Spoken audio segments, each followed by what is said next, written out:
Hello everyone, welcome back to my channel. तो इस video में पढ़ने वाले हैं बीकॉम के थर्ड सेमेस्टर की बुक कॉस्ट अकाउंटिंग की यूनिट फर्स्ट का chapter number 5, that is labour और employees cost computation and control. So इसकी जो प्रॉपर फोटोज़ हैं वो चैनल पे जा चुकी हैं, वहाँ से पढ़ लेना। और इसके बाद एक और वीडियो आने वाली है जिसमें सारे इंपॉर्टेंट क्वेश्चन होंगे। और जिसने चैनल ज्वाइन नहीं किया है वो अभी तक चैनल ज्वाइन कर लो व्हाट्सएप का, for the all subject notes and for this one two.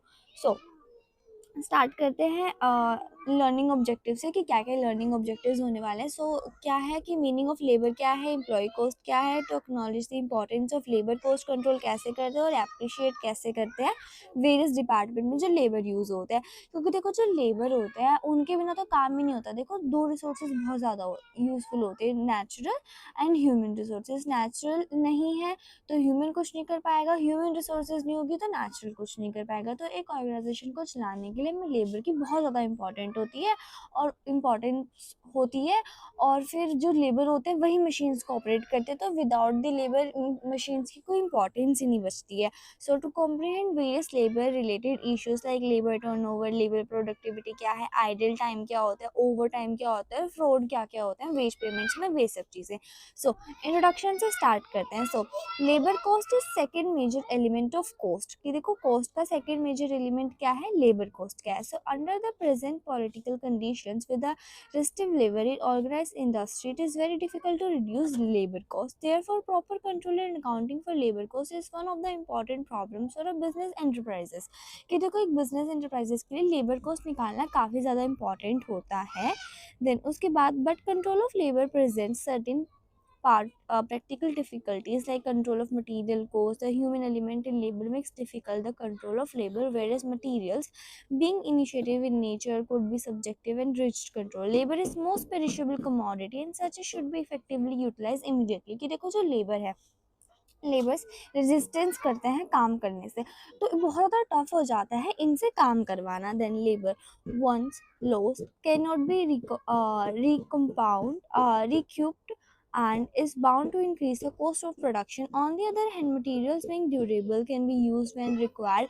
देखो जो मटीरियल्स यहाँ पे ना, मटीरियल से कंपेयर कर रहा है ह्यूमंस को। देखो जो मटीरियल्स है वो कभी भी आप यूज़ कर सकते हो, इमीडिएटली यूज़ कर सकते हो, बट ह्यूमंस के साथ ऐसा नहीं होता, उनको आपको प्रॉपर सुपरविजन में चलाना पड़ता है। देन टाइप्स ऑफ लेबर्स, की जो लेबर्स हैं वो कितने टाइप्स के होते हैं। So basically there are two types of labour, one is direct labour and second one is indirect labour. So direct labour कौन से होते हैं? सो according to CS7, direct employees cost is the cost of employee which can be attributed to cost in economical feasible way. Direct labor is that labor which is directly engaged, जो हमारे production में directly engage हो जाते हैं और जो थोड़े convenient भी होते हैं जॉब्स को एलोकेट करने में। देन उसके बाद प्रोसेस कमोडिटी, फॉर एग्जांपल कि उन्होंने 10,000 ब्रिक बनानी है तो उसमें कितने लेबर्स लगे हैं। देन उसके बाद कैरेक्टरिस्टिक्स ऑफ डायरेक्ट लेबर, की डायरेक्ट लेबर के कैरेक्टरिस्टिक्स क्या है, वो प्रोडक्शन ऑफ गुड्स में यूज़ होते हैं, कन्वीनियंटली एलोकेट कर सकते हैं उन्हें, वेरिएबल एंड वेरियस प्रोपोर्शनेट होते हैं, वॉल्यूम ऑफ आउटपुट पे डिपेंड करते हैं और इजीली निकालना उन्हें ईजी होता है। देन इनडायरेक्ट लेबर कौन से होते हैं, which are not directly engage, जो प्रोडक्शन में डायरेक्टली इंडिकेट इंगेज नहीं होते बट इनडायरेक्टली होते हैं, जैसे कि मैकेनिक्स, सुपरवाइजर्स, चौकीदार, स्वीपर्स, फोरमैन्स। के देखो ये सब सामान तो नहीं बनाते बट ये सामान बनवाने में हेल्प करते, लाइक चौकीदार, सुपरवाइजर काम नहीं करेगा तो कैसे काम चलेगा, फोरमैन, वॉचमैन, टाइम कीपर, ये सब चीज़ें। सो it may mention that it may not always possible to classify individual workers as direct or indirect labor. For example, a worker who is engaged in actual production may sometimes be required to do supervisor work. In such cases, a time devoted to actual production should be treated as direct labor, that the time spent on supervisor would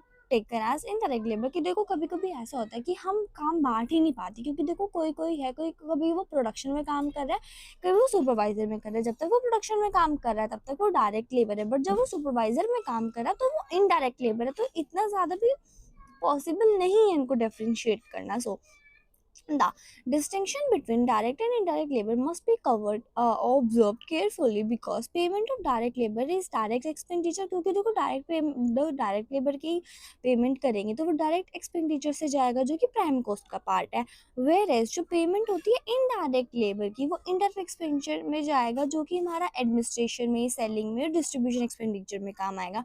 तो इसलिए differentiate करना बहुत ज़्यादा important है। So CS employee labour cost deals with principles and method, classification measurement की कैसे कैसे होता है, जो ऑब्जेक्टिव क्या है कि यूनिफॉर्मिटी लाना, कंसिस्टेंसी लाना, जो स्टैंडर्ड्स है वो इजीली यूज होते हैं जिससे कि सब कुछ अच्छे से हो पाए। Then labour employees cost. So CS defines labor or employee the aggregate of all kind of consideration paid, payable and provision made for future payment for the service rendered by employees of an enterprises including temporary, part-time and contract employees। Consideration includes wages कि देखो आप कभी भी देखो आपको जो labours होते हैं उनको वेजेस देनी पड़ती है, temporary, part time, control, contract employees जैसे मर्जी दो, तो जब भी जाती है तो वेजेस में, सैलरीज में, कॉन्ट्रैक्चुअल पेमेंट्स में, इन सब के उसमें जाती हैं। देन उसके बाद labour cost represent the various items of expenditure. Labour cost में क्या क्या आता है, वेरियस एक्सपेंडिचर्स आता है जो कि एम्प्लॉयर पे करता है फॉर द एम्प्लॉयज़। देन उसके बाद एम्प्लॉयज़ कॉस्ट क्या होते हैं, प्रेजेंट एंड फ्यूचर बेनिफिट्स क्या होते हैं, salary, wages, allowance, bonus, incentives, provident funds, welfare, other benefits like retirement, separation benefits, VRS, offered employee cost, ये सब चीज़ें। देन बेनिफिट जनरली क्या क्या आता है, पेड हॉलीडे, लीव विद पे, स्टैट्यूटरी प्रोविजन, चिल्ड्रंस कैंटीन, क्रैचेज, मतलब ये सब रीड कर लेना, ये सब फ़ायदे होते हैं। फिर उसके बाद example compute the employee CS extract of trial balance. देखिए तो यहाँ पे एक न्यूमेरिकल तो कराया हुआ है, ये न्यूमेरिकल तो हम स्किप ही कर रहे हैं, तो फिर देख लो एक बार अगर समझ में आ रहा है तो। फिर उसके बाद control over labour cost. So labour cost constitutes a significant portion of total cost of a product. कि देखो जो लेबर कॉस्ट होती है प्रॉपर प्रोडक्ट में से थोड़ी सी कॉस्ट तो जाती है लेबर कॉस्ट की। सो लेबर कॉस्ट में भी excessive due to inefficiency of labour, हमारी लेबर को ज़्यादा आ सकती है अगर लेबर हमारे इनफिशिएंसीज हो, अगर हमारा टर्नओवर हाई हो, हाई आइडल टाइम हो, अनयूजुअल ओवर टाइम हो, तो हमारी जो कॉस्ट ऑफ लेबर है वो ज़्यादा आ सकती है। ठीक है, फिर उसके बाद इंक्लूजन ऑफ बोगस वर्कर्स है फॉर देन इनफिशिएंसीज आ सकती हैं। देन उसके बाद to reduce manufacturers and service management से interest in labour cost on the following, कि वो कौन कौन से रीजंस होते हैं जिसमें वो लेबर कॉस्ट में इंटरेस्टेड होते हैं, क्योंकि to use direct labour cost on the basis of increasing efficiency of worker, direct labour की कॉस्ट इंक्रीज हो जाती है एफिशिएंसी ऑफ वर्कर से। टू आइडेंटिफाई डायरेक्ट लेबर, कि डायरेक्ट लेबर कौन से हैं। To use direct labour cost basis of absorption of overheads, कि देखो डायरेक्ट लेबर की कॉस्ट निकालने से हम एब्जॉर्प्शन ऑफ ओवरहेड्स निकाल सकते हैं। इनडायरेक्ट लेबर कॉस्ट हमारी ओवरहेड्स में काम आ जाती है जिससे कि टर्नओवर हमारा कम हो जाए। देन उसके बाद hence control of labor cost is important objective of management, and realization of objectives depends on the cooperation of every member and force from functional point of view. Control of labor cost if effective in large industrial concerned by coordination and following 6 department। कि देखो 6 department होते हैं हमारे humans वाले, personnel department, engineering department, rate और time motion study department, time keeping department, payroll department, cost accounting department. The function some of this department relation to control of labour cost is given below. कि देखो हम यहाँ पे ना इन्होंने इतने parts में डिवाइड कर दिया है हमारे लेबर्स को। अब देखते हैं इन डिपार्टमेंट्स में जो लेबर्स है वो कैसे वर्क करते हैं, कैसे फंक्शन करते हैं, मतलब फंक्शन इन द सेंस कैसे काम करते हैं। सो first is personal department. So personal department with the help of various department supervisor करता है, हेड करता है, रिक्रूट करता है, डिस्चार्ज, क्लासिफिकेशन, एम्प्लॉय, ये सब चीज़ें यहाँ पे होते हैं, रिक्रूट करते हैं वर्कर्स को। Whenever a new worker is recruited a copy of appointment letter containing all the items. देखो जब भी कोई रिक्रूट होता है तो एक प्रॉपर उसकी सारी इन्फॉर्मेशन ले ली जाती है। देन उसके बाद सेंड टू कहाँ कहाँ उसे भेजा जाता है, पहला कि टाइम ऑफिस भेजा जाता है उसकी अटेंडेंस रिकॉर्डिंग करने के लिए, फिर पेरोल डिपार्टमेंट भेजा जाता है। देन उसके बाद वन ऑफ द एम्प्लॉयमेंट एक जो कॉपी होती है वो पर्सनल डिपार्टमेंट अपने पास भी रखता है। So following are the 2 important records use in connection the recruitment placement of worker. तो यहाँ पे 2 इंपॉर्टेंट रिकॉर्ड्स है जो कि कनेक्शन में यूज आते हैं जब पर्सन की रिक्रूटमेंट करनी होती है। तो first is employee placement requisition. So the process recruitment start with personnel department. देखो अभी भी किसी पर्सन को आप सेलेक्ट कर रहे हो, मतलब रिक्रूट कर रहे हो, मतलब उसको अपॉइंट कर रहे हो, मतलब उसको नौकरी दे रहे हो आप अपने बिजनेस में। सो उसके पहले उसको पर्सनल डिपार्टमेंट यूज़ लगता है, ठीक है, वहाँ पे एक उसको कॉपी मिलती है उसकी प्लेसमेंट रिक्वेजिशन की, फिर उसको पर्सनल डिपार्टमेंट भेज दी जाती है। देन उसके बाद जब वहाँ से रिसिप्ट आ जाती है तो वहाँ पे एक्शन ले लिया जाता है कि रिसाइन करना है, मतलब पुराने नए वाले को लाना है, पुराने वाले को हटाना है, कैसे करना है, वो सारे वहाँ पे फॉर्मल एप्लीकेशन वगैरह वहाँ पे वे सारा काम होता है। देन उसके बाद नेक्स्ट हमारा एम्प्लॉय प्लेसमेंट रिक्वेजिशन हमारा दिखने में कुछ ऐसा होता है। देन उसके बाद on employment each workers allotted number and ticket, और जब कुछ सिलेक्ट हो जाते हैं तो उनको एक नंबर दे दिया जाता, टोकन नंबर दे दिया जाता है कि जहाँ से उन्हें काम करना होता है। जो ये होता है ये सारे डॉक्यूमेंट्स में लिखा जाता है, जहाँ पे उसका नाम वगैरह सब कुछ लिखा जाता है, जो अटेंडेंस के लिए यूज़ होता है। देन सेकेंड मेथड है हमारा employees history card. So the personnel department should keep full record of every worker employed in organisation. जो हमारा पर्सनल डिपार्टमेंट होता है उसके पास हर किसी वर्कर का हमारे पास डाटा रिकॉर्ड होता है। So the record is kept card known as employees history card, इसको हम एम्प्लॉयज हिस्ट्री कार्ड बोलते हैं। इसमें सारी डिटेल्स होती है, उसका नाम, वर्कर, डिपार्टमेंट, फॉर्मर, कैटेगरी वगैरह सब कुछ लिखा होता है वहाँ पे। देन उसके बाद हमारा एम्प्लॉय हिस्ट्री कार्ड कुछ ऐसा होता है, name, department, address, date of birth, क्या ट्रेड ग्रेड क्या है, पे कितनी है उसकी, प्रमोशन वगैरह कितनी मिली है, ये सब चीज़ें उसमें होती हैं, ठीक है। देन उसके बाद in order to exercise proper control of recruitment of labour following step should be taken, कि देखो कौन कौन से स्टेप्स जो है वो लेते हैं अच्छे से सब कुछ वेल ऑर्गेनाइज करने के लिए। सो यहाँ पे और रिक्रूटमेंट शुड बी, यहाँ पे पर्सनल डिपार्टमेंट्स होती है, ईच एंड एवरी एम्प्लॉयज़ को चेक किया जाता है। Temporary work employment of casual temporary work should be prefer requirement, कि जो हमारे टेम्प्रेरी और एम्प्लॉयमेंट कैजुअल वर्कर्स हैं उन सबको भी देखा जाता है। फिर प्रिवेंटिव स्टेप्स ले लिए जाते हैं पहले से, एब्सेंटीज़म ना हो, इनएफिशिएंसीज ना हो, मेडिकल फैसिलिटीज़, हाउसिंग, ये सब चीज़ें पहले से डिस्कस कर ली जाती है। जो लेबर यूटिलाइजेशन होता है उसको अच्छे से बना दिया जाता है, और जो उनकी रिपोर्ट्स होते हैं वो भी हर डिपार्टमेंट में चली जा चुकी होती हैं, ठीक है। फिर उसके बाद जो रिपोर्ट्स होती हैं सच एज वीकली रिपोर्ट्स भी, ये सब चीज़ें भी हर डिपार्टमेंट में चली जाती है। देन लेबर टर्नओवर, कि देखो लेबर टर्नओवर क्या होता है। सो जो लेबर टर्नओवर वो denotes the percentage changes in labour force in the organisation, की देखो लेबर टर्नओवर की जो हमारी जो ऑर्गेनाइजेशन है उसमें लेबर कितने चेंज हो रहे हैं, मतलब किस स्पीड से चेंज हो रहे हैं, फ्रिक्वेंटली चेंज हो रहे हैं, बहुत ज़्यादा टाइम लेके चेंज हो रहे हैं, मतलब कि एक बंदा नौकरी को छोड़ के जा रहा है तो उनका क्या रेशो है, दैट इज़ लेबर टर्नओवर। ठीक है, कि वो रुक नहीं पा रहे, फ्रीक्वेंटली चेंज आ रहे हैं, फिर क्या आ रहा है, देखो जितना ज़्यादा हमारा हाई परसेंटेज होगा लेबर टर्नओवर का उतना ज़्यादा हमारा नेगेटिव रिजल्ट आएंगे। ठीक है, उसके बाद जो हाई लेबर टर्नओवर होता है वो नॉट डिजायरेबल होता है। So first is the definition of labour turnover given below, कि देखो definition does not take in consideration कि देखो सरप्लस लेबर क्या है। तो first is labour turnover according to separation method, separation method से करेंगे तो नंबर जितने इन्होंने छोड़े हैं जिस पीरियड में उतने आएंगे, फिर average number of employed during a period कितना, और इंटू कर देंगे 100 से। Then labour turnover according to flux method से हमारा ये रहा। देन ये सब आपका न्यूमेरिकल्स में जाएगा, और अगर न्यूमेरिकल आएंगे तो इसी से आएंगे, और आई थिंक सो ईजी ही आए। देन यहाँ पे एक इलस्ट्रेशन है कि नंबर ऑफ वर्कर बिगनिंग में इतने थे, एंड में इतने बचे, इन्होंने छोड़ा, तो फिर कैसे कैसे आप इसको सॉल्व करोगे, कर लेना न्यूमेरिकल्स वाले। तो उसके बाद नेक्स्ट पढ़ते हैं, that is a causes of labour turnover, कि कॉजेज क्या क्या होते हैं लेबर टर्नओवर के। So there are various causes of labour turnover, यहाँ पे 3 हेड्स में डिवाइड कर दिया, personal, unavoidable and avoidable. So personal कौन कौन से होते हैं, जो कि हमारे पर्सनल ग्राउंड्स में होते हैं, जैसे कि domestic troubles, family responsibility, retirement due to old age, accident हो गया, वुमेन्स वर्कर क्योंकि मैरिजेस की वजह से हमें जॉब पसंद नहीं आ रही, डेथ हो गई है, कुछ भी हो गया, जो हमारे खुद के पर्सनल रीजंस होते हैं। एंड अनअवॉइडेबल रीजंस कौन से थे, जिनको अवॉइड कर ही नहीं सकते हैं, जैसे कि वर्कर इनसब्रोबेशन और एफिशिएंसी की वजह से हटा दिया, जो डिस्चार्ज हो गया उसकी ज़्यादा लॉन्ग एब्सेंस हो गई थी, या फिर कुछ भी। और अवॉइडेबल कौन कौन से होते हैं, जैसे कि low wages, unsatisfactory working condition है, जॉब सेटिस्फेक्शन नहीं मिल रहा, अकोमोडेशन नहीं मिल रही है, unfair method of protection promotion है, lack of security of employment है, प्रॉपर ट्रेनिंग नहीं मिल रही, ये सब चीज़ें। Then B that it is effect of labour turnover, कि जो लेबर टर्नओवर है उसका क्या इफेक्ट होता है। So there must be some labour turnover due to personal और unavoidable causes. It has been observe employ that a normal labour turnover which is between 3 to 5 need not causes, जिनका 3 से 5 के बीच में होता है ज़्यादा कॉजेज़ नहीं होते, देन उसके बाद ज़्यादा एंग्ज़ायटी की वजह से होता है। So but a high labour turnover is determination to the organisation, the effect of excessive labour is, अगर हमारा ज़्यादा लेबर टर्नओवर होगा तो हमारी जो लो प्रोडक्टिविटी आएगी, जिसकी वजह से हमारी कॉस्ट ऑफ प्रोडक्शन इंक्रीज़ हो जाएगी। इसका क्या-क्या रीज़न हो सकता है?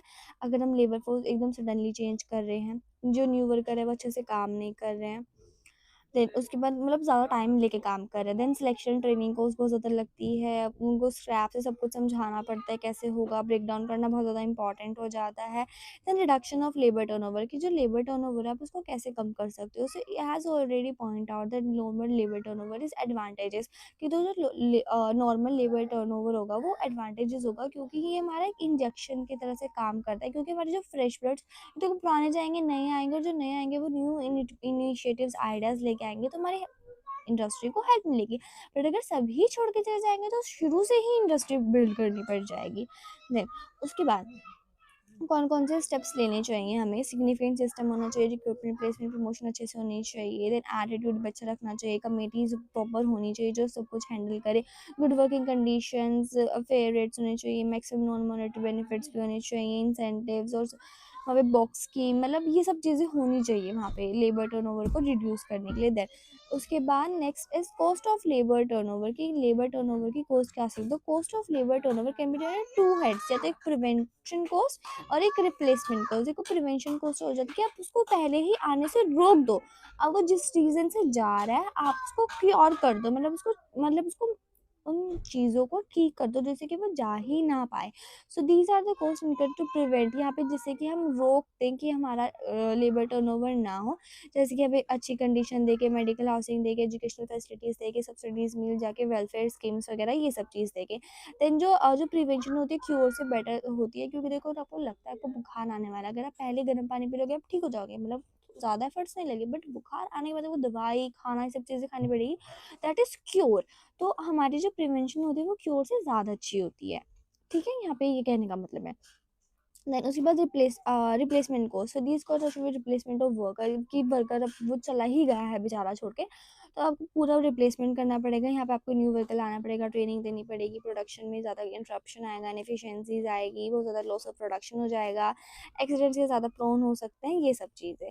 ठीक है, अभी नेक्स्ट पेज पे पढ़ते हैं, that is illustration। then labor productivity क्या है? So productivity simply express the relationship between output and input, कि input क्या है, output क्या है, जितना अच्छा से ज़्यादा आएगा तो उतनी ज़्यादा हमारी productivity होने वाली है। ठीक है, उसके बाद utilisation of various production like materials, machine, labour, capital, ये सब चीज़ें यूज़ हो रही हैं। यहाँ पे क्वांटिटी, आउटपुट क्या है, टोन्स, गैलन्स, लीटर्स, इन सब चीज़ों में हमारा आउटपुट आ रहा है, उसको मेजर करके चेक करना पड़ता है। So labour productivity can measure to wage, हम इनको दो तरीके से मेजर कर सकते हैं, आउटपुट पर मैन लेबर, कि आउटपुट कितना आ रहा है और उसने आवर्स कितने यूज़ करे। सेकंड वन इज आउटपुट पर रुपी ऑफ वेजेस पेड, कि हमारा आउटपुट कितना था और हमने उसे वेजेस कितने दिए। हम आउटपुट इस तरीके से कर सकते हैं। देन नेक्स्ट वन, आउटपुट पर वर्कर निकालना हो तो आउटपुट कितना है, हमारे वर्कर कितने लगे थे। सेल वैल्यू पर वर्कर निकाल, सेल कितनी है, टोटल वैल्यू वर्कर कितने लगे थे। ऐड वैल्यू पर वेजेस निकालना है तो ऐड वैल्यू प्रोडक्ट क्या थी, टोटल वेजेस क्या थी। देन उसके बाद last one that is wages per unit of product, direct wages क्या है, नंबर ऑफ यूनिट्स क्या कहते हैं। देन इम्प्रूविंग लेबर प्रोडक्टिविटी, क्या लेबर प्रोडक्टिविटी को कैसे इम्प्रूव कर पाएंगे। So labour productivity can improve by following means. So पहले तो आइडल टाइम चेक करो, उनके डिस्करेजिंग ओवर टाइम हटाओ, रिक्रूट अच्छे से करो, है ना, उसको अच्छे से स्टैंडर्ड सेट करो, रिम्यूनरेशन अच्छे से दो, उनको बेनिफिट्स दो, अकोमोडेशन दो, सब्सिडीज़ दो, फूड्स दो, ये सब चीज़ें। देन उसके बाद इंजीनियरिंग डिपार्टमेंट, तो मेरा पर्सनल डिपार्टमेंट हो गया। अब सेकंड वन आ रहा है हमारा इंजीनियरिंग डिपार्टमेंट, कि देखो अगर तुम्हारा ये आया ना इलस्ट्रेशन 5 जैसा न्यूमेरिकल आया तो आई होप सो सब कर पाएंगे। Engineering department, so this department require to maintain control over working condition, तो ये हमारा डिपार्टमेंट काम करता है कि हमारी वर्किंग कंडीशंस कैसी है, प्रोडक्शन कैसा है, जो ईच डिपार्टमेंट कैसे फंक्शन कर रहा है। तो यहाँ पे हमारा प्लान स्पेसिफिकेशन बनता है कि किसी का जॉब को करने का क्या प्लान है, क्या स्पेसिफिकेशन होने वाली है।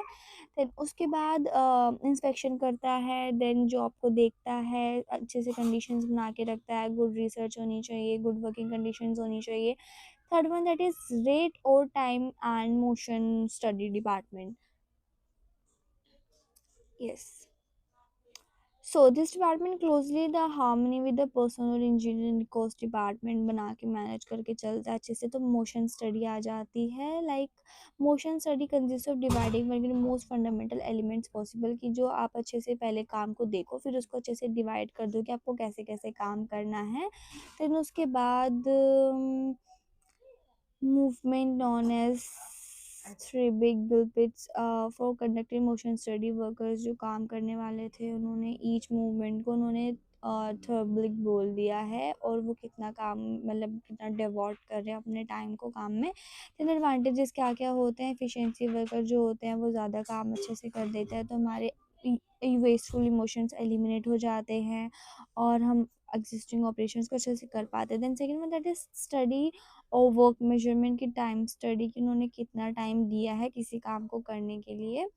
देन इनका मेन क्या काम होता है कि प्रॉपर टाइम उन्होंने ईच जॉब के लिए कितना निकाला है। देन उसके बाद steps involve in study as follow के एनालाइजेशन ऑफ वर्क, पहले आप वर्क को अच्छे से एनालाइज कर लो, फिर स्टैंडर्डाइज मेथड डिफाइन कर लो, देन मेकिंग टाइम स्टडी बनाओ कि उन्होंने किस टाइम में कैसे कैसे करना है। Then advantages of time study के एडवांटेजेस क्या क्या होते हैं टाइम स्टडी के। So the standard time certain with the help of time study service basis of wage payment क्या है उनकी। फिर उसके बाद जो the efficiency of worker is increase due to time because of time study. अगर उनकी एफिशिएंसी इंक्रीज होगी तो टाइम स्टडी की वजह से इंक्रीज हो जाएगी। जो लेबर रिक्वायरमेंट्स होंगे वो अच्छे से यूज़ होंगे। जो बजटिंग में ये सब चीज़ें, डिटर्मिनेशन ऑफ कॉस्ट में इन सब चीज़ों में हेल्प करेंगी। So the time and motion study is also known as work study. जो टाइम एंड मोशन स्टडी होता है उसको एज अ वर्क स्टडी भी बोलते हैं, जो कि हमने पहले भी पढ़ा है, अपनी 12th में पढ़ के ही आए हैं। देन उसके बाद सोल्यूशन यहाँ पे। देन जॉब एनालिसिस क्या होता है। So job analysis that define as a process of determining the observation, study of reporting and pertinent information relating to nature of specific job। की जब हम जॉब के बारे में जानते हैं तो हम उसको जॉब एनालिसिस बोलते हैं, कि क्या काम है, क्या स्किल लगने वाली है, नॉलेज एबिलिटीज क्या क्या लगने वाली है, ये सब चीज़ें। Then the job analysis is complete study of job की प्रॉपर स्टडी की जॉब एग्जैक्टली होने के वाली है। हम पीएसएम में भी पढ़ के आए थे लास्ट ईयर। तो यहाँ पे टू कैटेगरीज में डिवाइड कर दिया है, सब हेड्स हैं इसके, like information related jobs and information related concern job holder. जब हम जॉब होल्डर की बात बोलते हैं तो उसको जॉब स्पेसिफिकेशन बोलते हैं, एंड जब हम रिलेटेड टू जॉब की बात करते हैं तो जॉब डिस्क्रिप्शन बोलते हैं। सो एडवांटेजेस ऑफ जॉब एनालिसिस क्या क्या है, सूटेबल होते हैं कि कैसे कैसे काम करना है, जॉब इवैल्यूएशन की पर्सनल बना लेते हैं कि कैसे यूज़ होने वाले हैं सब चीज़ इसमें। देन उसके बाद अच्छे से रिक्वायरमेंट मिल जाती है। देन उसके बाद ये तो इंपॉर्टेंट है। देन जॉब इवैल्यूएशन क्या होता है। Job evaluation should be not confuse with job analysis. Job analysis is concern with the calculation of jobs worth. Job analysis है कि जॉब की क्या वर्थ है, it is concern with discovery of facts की job के बारे में कुछ चीज़ें निकालना। और दी अदर हैंड जॉब इवैल्यूएशन क्या है कि मनी वैल्यू क्या है जॉब की, और उसमें क्या डिस्क्रिप्शन होने वाला है कि मनी वैल्यू क्या है जॉब की। देन उसके बाद एडवांटेजेस ऑफ जॉब एवोल्यूशन क्या है, हेल्पफुल मिलते हैं, हार्मोनियस रिलेशनशिप बनता है, पर्टिकुलर जॉब की नीड्स पता लग जाती है, कौन कौन कैसे करने वाला, जॉब क्लासिफिकेशन सिंप्लीफिकेशन हो जाती है, यूनिफॉर्मिटी आ जाती है ये जॉब स्ट्रक्चर में। देन उसके बाद मेरिट रेटिंग क्या होती है। While job evolution aims to determine the worth of job compare to job other jobs evaluating the purpose of behind merit rating is suitable reward and employ, कि आपको merit rating की जितना अच्छा कोई employ काम करेगा उसको उतने अच्छे पैसे मिलने वाले हैं, ठीक है। तो अभी देखते हैं कि वो कैसे फाइंड करता है। So they are merit along with followers की knowledge, skills, experience of work है, एप्टीट्यूड ऑफ वर्क है, क्वांटिटी क्वालिटी ऑफ वर्क है, अटेंडेंस पंक्चुअलिटी कितनी है उसकी, internship, leadership, self confidence quality कितनी है। The importance of merit rating क्या क्या होती है कि हम वर्कर्स के बारे में जान लेते हैं। मेरिट रेटिंग से पता लग जाता है कि वो वेज इंक्रीज होगी, प्रमोशन मिलेगा कि नहीं मिलेगा, वेजेस क्या क्या होने वाली है, सुपरवाइजर अच्छे से हो जाता है। देन उसके बाद डिमेरिट्स क्या क्या होते हैं कि हमें ब्लेंडिंग टेंडेंसी आ जाती है, उनको सिर्फ एक एज अ सिर्फ हम एज अ फैक्टर बेसिस पे देखने लग जाते हैं। देन उसके बाद एक्सीडेंट और पुअर में मैनेज कर देते हैं, उनकी रियल एफिशिएंसी हम देख ही नहीं पाते हैं अपने वर्कर्स की। देन उसके बाद job evolution and merit rating का एक डिफरेंस है कि जॉब इवोल्यूशन है वो हमारी job of the worth of the job है। मेरिट में क्या पता लगता है कि जो जॉब का पीछे जो मैन काम कर रहा है उसकी क्या वर्थ होने वाली है। सो जॉब इवोल्यूशन क्या था कि यहाँ पे रैशनल वेजेस थी, सैलरी स्ट्रक्चर था, मेरिट रेटिंग में यहाँ पे साइंटिफिक बेसिस है कि ईच वर्कर कैसे जॉब काम पैसे मिलने वाला है, कैसे वो काम करने वाला है। तो उसके बाद time keeping department, fourth one, that is time keeping department. So this department is concerned with the recording of each worker engaged in factory कि वो कितना टाइम दे रहा है। इसके लिए हमें दो चीज़ें करनी पड़ती है, time keeping and time booking. Time keeping होता है कि वो वर्कर्स का टाइम एकदम मेंटेन करके रखना, उसकी अटेंडेंस वगैरह लगाना, और वेज कैलकुलेशन भी जहाँ पे कि बुकिंग होती है कि जो ईच वर्कर है उसने ईच डिपार्टमेंट में कितना ही टाइम अपना डिवॉट किया है। then these two recordings should be regularly reconciled, so ये regularly reconcile होते रहते हैं। So first is time keeping, time keeping will serve purposes जैसे कि payrolls बनाना, पे वर्कर्स के लिए, डिसिप्लिन अटेंडेंस बनाना, रिकॉर्ड करना इन और आउट टाइम का क्या है उनका, फोर ओवर डिस्ट्रीब्यूशन कैसे होने वाला है, और आइडल टाइम के लिए यूज़ होने वाला है। Time recording for piece worker की जो पीस वर्कर है, so recording in recording of time in piece workers in due to following reasons कि वो कब लीव कर रहे हैं, कब आ रहे हैं, यूनिफॉर्म फ्लो है उनके आने जाने का या नहीं है। देन उसके बाद टाइम कार्ड्स बनाने के लिए, देन असेंशियली यूज़ करने के लिए, टाइम फिक्सेशन के लिए, ये सब चीज़ें। Then methods of time keeping, जो टाइम कीपिंग है उसके कितने मेथड्स होने वाले, तो there are two methods of time keeping. एक होता है अटेंडेंस वाला, एक होता है metal disc method. Attendance register method कौन सा होता है, यहाँ पे एक रजिस्टर होता है जिसको हम मस्टर रोल बोलते हैं। यहाँ पे उसकी प्रॉपर अटेंडेंस लगती है, वर्कर्स नंबर, कौन से डिपार्टमेंट का, डिपार्चर, नॉर्मल, ओवर टाइम, सब कुछ यहाँ मेंशन होता है। और यहाँ पे जो एम्प्लॉय होता है उसको एज अ टाइम कीपर भी हम काम पे ले लेते हैं। फिर उसके बाद ये स्मॉल फॉर्म्स में यूज़ होता है। देन मेटल डिस्क मेथड कौन सा होता है, एक मेटल डिस्क लगी होती है, टोकन लगा होता है। देन उसके बाद आइडेंटिफिकेशन नंबर, जो a board is keep with the gate of the packs, और जो बोर्ड होता है एक होता है गेट पे लगा होता है जहाँ पे टोकन्स होते हैं, जहाँ पे टंगे होते हैं, वहाँ पे हम मार्क कर देते हैं। देन वहाँ पे पे रोल डिपार्टमेंट में भी काम आता है, और register known as daily muster roll, यहाँ पे जो अटेंडेंस रजिस्टर होता है उसको हम डेली मस्टर रोल बोल सकते हैं। सो इसमें यही होता है मेटल डिस्क वाले में कि आपको एक टोकन दे दिया जाता है, फिर वहाँ पे जो काम पे चला जाता है वो टोकन लेके चला जाता है, जो नहीं लेके जाता उनका टोकन टंगा ही रहता है, फिर वो डिपार्टमेंट में रजिस्टर में लिखा आ जाता है कि वो एब्सेंट है। फिर उसके बाद इस मेथड इज सिंपल होता है क्योंकि जो इलिटरेट वर्कर होते हैं वो भी अच्छे से काम कर लेते हैं। देन उसके बाद उसके खुद के एडवांटेजेस होते हैं कि अच्छे से कंपेनियन मिल जाती है, कोई चांस नहीं होता डिस्प्यूट वगैरह का। देन मैकेनिकल मेथड्स कौन कौन से होते हैं, यहाँ पे टाइम को रिकॉर्ड करने के टाइम रिकॉर्डिंग क्लॉक्स और dial time records. Then time recording clocks में क्या होता है, द टाइम क्लॉक एक होते हैं मैकेनिकल जो ऑटोमेटिकली रिकॉर्ड कर लेते हैं कि वर्कर किस टाइम पे आ रहा है, किस टाइम पे नहीं आ रहा है। Under this method each worker is given a time card, उनको प्रॉपर एक टाइम कार्ड दे दिया जाता है कि जब वो आएंगे कि नहीं आएंगे, लेटर अराइवल्स और जो ओवर टाइम हो रहे हैं वो भी सब कुछ लिखा चला जाता है। फिर उसके बाद these particulars include the time card, then known as combined time and payroll। इतना इम्पोर्टेंट तो नहीं लग रहा है। तो मेन एडवांटेजेस ऑफ कि यहाँ पे कोई डिस्प्यूट वगैरह नहीं आता है, कोई स्कोप नहीं है केयरलेसनेस का। एंड यहाँ पे कुछ लिमिटेशंस भी हैं कि यहाँ पे अगर आपको अपने किसी फ्रेंड का टाइम कार्ड दे दिया तो वो वहाँ पे मार्क हो जाएगा। देन समटाइम्स जो क्लॉक है वो भी ऑर्डर और वर्क और रिकॉर्डिंग आउट ऑफ डिसलोकेटेड हो जाती है।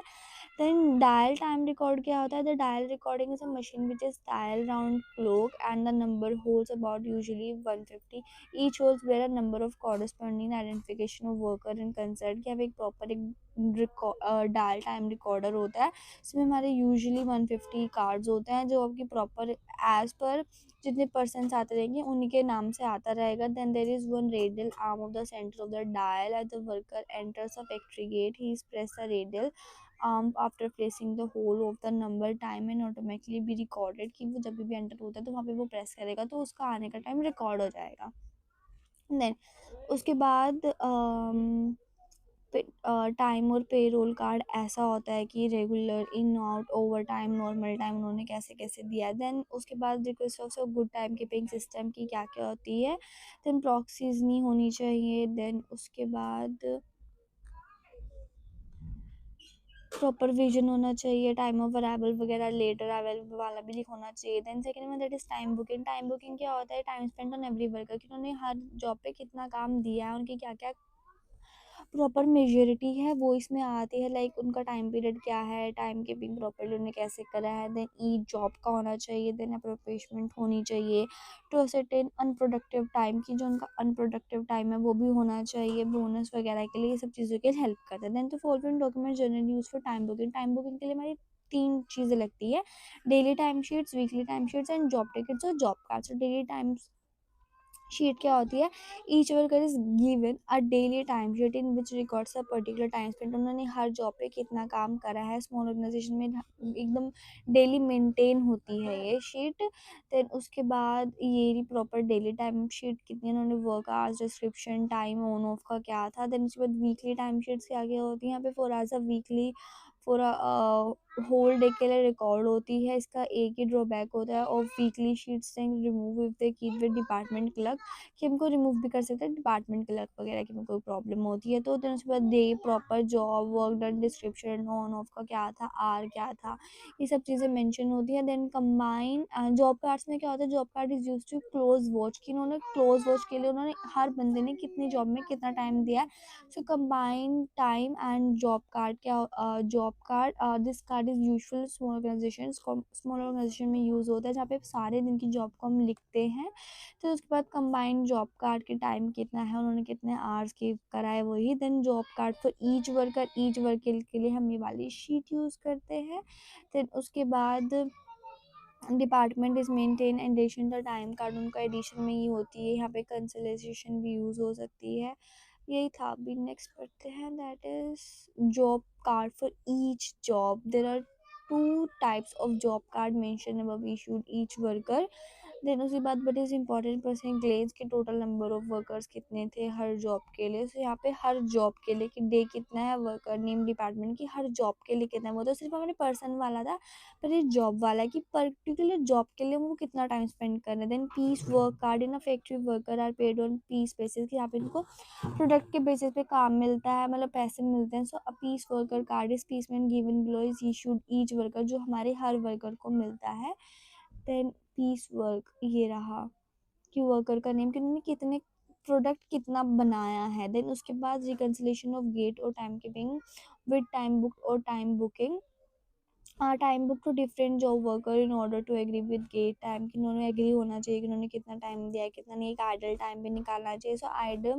सो idle card will throw light on the reasons which are responsible for idle time, की आइडल टाइम क्या है वर्कर का जो वो अच्छे से काम कर रहा है और प्रॉपर प्रिपेयर होता है कि कोई भी टाइम वेस्ट ना हो इन ये सब बनाने के लिए। और जहाँ पे आइडल टाइम करेक्टिव इमोशंस के इमोशन में भी अच्छे से हो सकते हैं। तो आइडल टाइम का कार्ड क्या का स्पेसमेंट क्या है, आइडल टाइम की वेटिंग फॉर मटेरियल्स इतना करा, वेट फॉर टूल्स इतना, वेटिंग फॉर इंस्ट्रक्शन इतना, ब्रेक डाउन इतना, पावर फ्यूल इतना, कि मतलब हर चीज़ें मेंशन होती है।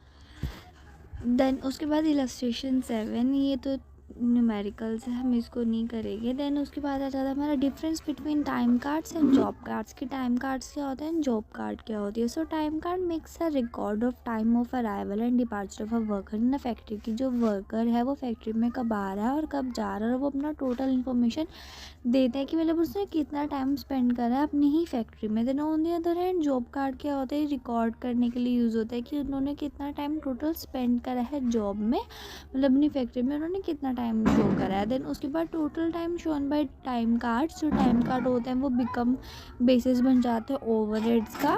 देन उसके बाद ऑन दी अदर हैंड जो टाइम होता है जो जॉब कार्ड्स में दिखाई जाता है हम वो यूज़ होता है ओवरहेड्स का वेरियस जॉब्स में, कि उन्होंने कितना टाइम उन्होंने लेबर आवर्स उन्होंने दिया। जो the difference between total time recorded and time card and time spent on various jobs in cards will be represent idle time, और जिन दोनों का डिफरेंस होता है उसको हम आइडल टाइम बोलते हैं। So an analysis of idle time will throw on light on various responsible idle time, की जो आइडल टाइम होता है वो क्या होता है। सो पढ़ लेते हैं आइडल टाइम क्या है। बेसिकली हम इसको नोट्स में भी करेंगे बट एक बार पढ़ लेते हैं। So we have already observe the boundaries to some difference between the book. Then idle time is the difference between the time for which employ is paid, की जो एम्प्लॉई है उसको सैलरी मिल रही है एंड जो एम्प्लॉयज़ का जो time है वो कितने ऑब्जेक्टिव्स के रिगार्डिंग वो काम कर रहा है। सो यहाँ पे दिखाते हैं कि उन्होंने टोटली कितना मतलब उनका एक्यूरेट टाइम है। So cost of idle time is certain by idle hours, कि जो उन्होंने आइडल आवर्स थे उनको आर्ली रेट से उन्होंने मल्टीप्लाई करना तो हमारा निकल जाएगा। Then treatment of idle time depend करता है कि उन्होंने टाइप ऑफ आइडल टाइम कौन सा है। यहाँ पे हमारे पास दो तरह के आइडल टाइम है, एक होता है नॉर्मल आइडल टाइम, एक होता है अब normal idle time. Normal idle time कौन सा होता है? It is inherent in any work situation can not be eliminated, जो हम एलिमिनेट नहीं कर सकते और रिप्रेजेंट करता है टाइम को, the wastage of which can not be avoided and therefore employer must be the labour cost of this time, कि उनको मतलब प्रॉपर जो उनको अवॉइड नहीं कर सकते हैं और ये मतलब लोएस्ट पॉसिबल एफर्ट्स भी होते हैं इसमें, जैसे कि जो प्रॉपर टाइम है वो कितने आ रहा है, कितने टाइम आ रहा है, कितने टाइम जा रहा है। फिर उसके बाद जो टाइम होता है वो वर्कर कितना काम कर रहा है, कंप्लीशन कितने में कर रहा है, पर्सनल नीड्स क्या है, उसके प्रोडक्शन में कोई इंटरप्शन तो नहीं आ रही है। देर उसके बाद कोस्ट और ट्रीटमेंट है वो नहीं पढ़ेंगे हम। देन अब नॉर्मल आइडल टाइम कौन सा होता है कि कितनी वेस्टेज हम अवॉइड कर सकते हैं, जैसे कि मशीन नहीं चल रही, failure of power supply, shortage of material, unnecessary waiting tools and waiting for instruction, ये सब चीज़ें। देन उसके बाद ये तीन चीज़ें हमारे पास as per CS7 idle time में भी जो आइडल टाइम होगा ये हमारा अनअवॉइडेबल आइडल टाइम हो सकता है, नॉर्मल आइडल टाइम में हो सकता है, अब नॉर्मल आइडल टाइम हो सकता है। सो अनअवॉइडेबल आइडल टाइम कौन सा होता है? जो they would be book for significant period, ये हमारा इनसिग्निफिकेंट पीरियड में काम आ जाता है, लाइक पोस्ट अकाउंटिंग में, जो कि हमारा production order standing order number में काम आता है। देन नॉर्मल आइडल टाइम होता है हमारा फैक्ट्री वर्कर्स ओवरहेड्स में काम आता है। देन अब नॉर्मल आइडल टाइम होता है जो यूजुअली हैवी अमाउंट में काम होता है लॉन्ग पीरियड्स के लिए। Then control of idle time की कंट्रोल कैसे कर सकते हो? इसको प्रॉपर प्लान एंड सुपरवाइज करना है मिनिमम गारंटी के साथ। देन प्लान होता है, इंस्ट्रक्शंस दी जाती हैं, देन टाइमली प्रोविजंस बनाए जाते हैं, मटेरियल जिनको हम ऐसे कंट्रोल कर सकते हैं। Then idle time versus idle capacity और फैसिलिटी। तो आइडल कैपेसिटी होती है वो अनयूज कैपेसिटी होती है, प्लांट इक्विपमेंट डिपार्टमेंट की हो सकती है, वो किसी भी वजह से हो सकती है बल्कि जो हमने यूज़ नहीं करी है। सो आइडल फैसिलिटी क्या है? Refer to the part of production facilities available remains unutilise, की वो अवेलेबल थी बट वो हमारी अनयूटिलाइज है प्रॉपरली। सो किसी भी रीज़न से हो सकती है, lost of production due to plant remaining and imbalance, interruption हो सकता है किसी भी मशीन का। देन उसके बाद हमारे पास ओवर टाइम। देखो ओवर टाइम आपको पता ही है कि जब भी हम कोई नॉर्मल वर्क आवर से ज़्यादा काम करते हैं तो हम ओवर टाइम ले लेते हैं और इसकी सैलरी को हम बोलते हैं ओवर टाइम प्रीमियम। तो जैसे कि 9 घंटे की ड्यूटी तो फिर हम ज़्यादा कर रहे हैं तो ऐसा सा। देन उसके बाद ये तो बेसिक ही है। देन ओवर टाइम जो हाई रेट पे होता है और फेटिक भी दे सकता है। सो देखो effect of over time productivity क्या होता है कि मैंने पहले पढ़ा था। देखो यहाँ पे 2 रीजंस हो सकते हैं, या तो वो ज़्यादा अच्छे से काम करेगा क्योंकि उसको ज़्यादा पैसे मिलने वाले हैं, ठीक है, या फिर वो सुबह से काम करके इतना थक चुका होगा कि वो अच्छे से काम कर ही नहीं पाएगा जब वो ओवर टाइम करेगा। तो यहाँ पे ये थोड़ा प्रॉब्लम आ जाते हैं। देन ट्रीटमेंट है, हम ट्रीटमेंट को इग्नोर करेंगे। देन उसके बाद कंट्रोल ओवर टाइम वर्क, आपको कंट्रोल कैसे कर सकते हो, मतलब मिनिमम पॉसिबल लेवल क्या हो सकती है। सो प्रॉपर नॉर्मल आवर्स देने चाहिए, इनको अच्छे से ओवर टाइम होना चाहिए, मतलब प्रॉपर अच्छे से उनको सैलरी देनी चाहिए, जो उनको जस्टिफाइड होना चाहिए, सैंक्शन होना चाहिए। देन उसको अच्छे से काम करवाना चाहिए। देन अपर लिमिट और लोअर लिमिट भी होनी चाहिए। देन हमारे पास एक अगेन न्यूमेरिकल है। Then treatment of wages for work on holiday, जिसके अगर अब जैसे कि काम से ज़्यादा काम करें तो वो सभी एक्स्ट्रा प्रीमियम मिलता है। तो अगर आप वर्क ऑन हॉलीडे करो तभी आपको एक्स्ट्रा बोनस वगैरह मिलेगा सच एंड ओवर टाइम के लिए। देन नॉट वर्कर्स क्या होता है? जब आपको रिसोर्सेज होते हैं आपकी फैक्ट्री की बट आपको अपने घर पे जाके काम करना होता है, अपने प्लेस पे जाके काम करना होता है, तो उसको आउट वर्कर बोल सकते हैं। या फिर ऐसे बोल सकते हैं जैसे कि RO लगाना, हम अपने कस्टमर के वहाँ प्लेसेस पे जाके उसको फिक्स करेंगे, दैट इज़ हमारा आउट वर्कर। सो यहाँ पे जो मटेरियल होता है काउंटेड होता है, फिनिश्ड गुड वहीं जगह बना के दिया है। देन डिलीवरी आउटपुट, देन जो workers who send to building sites और customer premises work then also be known as out worker, उन्हें भी आउट वर्कर बोलते हैं। देन उसके बाद next is casual workers like मजदूरी, जो मतलब फोरमेंस वगैरह ये सब चीज़ें, क्योंकि बाहर गेट पे बोर्ड लगा देते हैं कि एक दिन के लिए काम करने आ जाओ, ये सब हमारे कैजुअल वर्कर्स हो सकते हैं।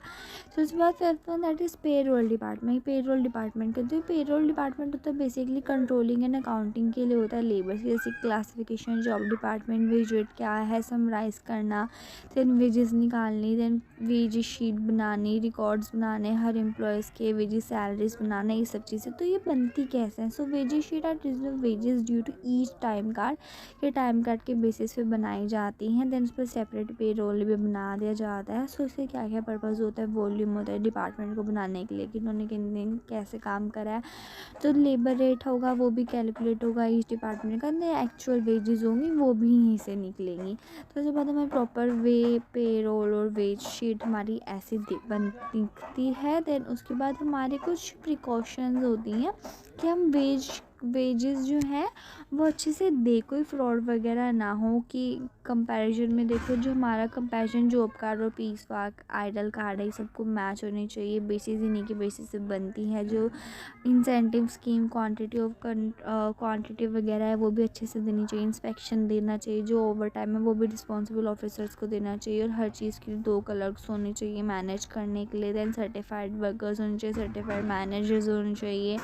देन जो वेजेस होगी वो डिपार्टमेंट वाइज आनी चाहिए। जो इंक्लूजन डमी वर्कर्स हैं, इन सब चीज़ों की अच्छे से देख रेख होनी चाहिए। Then payment for rejected and defective production idle time should be medley only if it's authorise competent authority. अच्छे से अथॉरिटी होनी चाहिए। वेज शीट अच्छे से प्रिपेयर होनी चाहिए। कोई चांसेस नहीं होनी चाहिए फ्रॉड के। और सीनियर्स वगैरह के भी अच्छे से सब कुछ होना चाहिए। देन उसके बाद next is cost accounting department. So the cost accounting department is responsible accumulation and classification of all labour cost. ये जो कोस्ट अकाउंटिंग डिपार्टमेंट होता है ये अकोमोलेशन और क्लासिफिकेशन के लिए होता है सभी लेबर कोस्ट का। यहाँ पे job cards, payrolls, calculation, ये सब चीज़ें बनती है। So wages analysis, sheet work, abstract, कि एब्स्ट्रैक्ट कैसे निकालोगे, तो यहाँ पे आपके जर्नल एंट्रीज हैं। देन उसके बाद wages rate for costing purpose, की वेजेस रेट क्या है। जैसे कि पीएफ, देखो पीएफ ऐसे होता है कि मान लो किसी की सैलरी 15,000 है तो उन्हें सिर्फ 13,000 दी जाती है। 2,000 उनके पीएफ को दिए दिया। जो मेरा बॉस होगा वो डायरेक्टली गवर्नमेंट को दे देगा। वो जो बाकी जब मेरी कॉन्ट्रैक्ट ख़त्म हो जाएगा तो मुझे लास्ट में 2,000 का सम ऑफ मिल जाएगा जितने भी महीने मैंने काम करा। और यहाँ पे कुछ इंटरेस्ट भी मिलता है। तो जो पीएफ होता है वो फॉर द बेनिफिट होता है। देन उसके बाद next is measures for labour performance cost. कौन कौन से मेजर्स होते हैं? तो यहाँ पे 4 मेजर्स होते हैं: ratio, standards, control and defective productions and labour cost and reporting. So ratios क्या होता है? जो आप एक्चुअल आप काम कर रहे होते हो, मतलब एक्चुअल जो आपकी परफॉर्मेंस है उससे आपकी मेजर करी जाती है। इसके कुछ फार्मूले हैं, वो ये वाले फार्मूले हैं। देन स्टैंडर्ड्स होते हैं जब कुछ पहले से प्री डिटरमाइन सोच के चलते हो कि हाँ मुझे इतना आउटपुट देना है, ऐसे करना है, ऐसे करना है। देन उसके बाद थर्ड वन दैट इज़ जो उनका डिफरेंस होगा वो कैलकुलेट हो जाएगा। देन उसके बाद जो भी डिफिशिएंसीज आएगी वो करेक्ट करने की कोशिश की जाएगी। Next one that is labour costing report की लाइक रिपोर्ट आपको देनी है। Like lost of idle time report आपके डेली वीकली बनती है, वर्कमैन मैनेजर को जाती है। देन कंटेंट्स क्या होता है, लेबर टाइम कितना है उनका। देन पर्पस ऑफ रिपोर्ट्स क्या होता है, डिटरमाइनिंग कॉस्ट क्या है, आइडल टाइम क्या है, कॉस्ट इफेक्टिव थ्योरी ऑफ क्या है। देन उसके बाद next page that is miscellaneous illustration. So या that's for chapter number 5 that is labour और employ cost, computation and control. I hope you like this videos की PDF आपको channel पर मिल जाएगी। जिसने चैनल सब्सक्राइब नहीं करा है वो कर दीजिए यार। Thank you for watching. See next video in the next video.